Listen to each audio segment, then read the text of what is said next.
So this is long past due. Jess has been telling me that I need to get this room done, the room being the baby's room. As you can see, it's pretty messy. We've got our snowboards in here, so our boots, helmets, jackets, pants, gloves, and they're basically in the same spot that we had them when we last went snowboarding. I believe it was somewhere in Germany. Anyway, so it's just been sitting out, and once we got back from our last ski trip, it was, just laid out to dry, and it's just been sitting here. So what I need to do is clean out this room.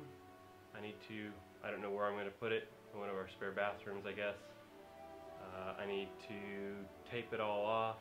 I'm going to repaint it, and then once it's repainted, then I'll have to start putting together all of the baby stuff. So the crib, the swing, I guess the pack and play wouldn't go up here.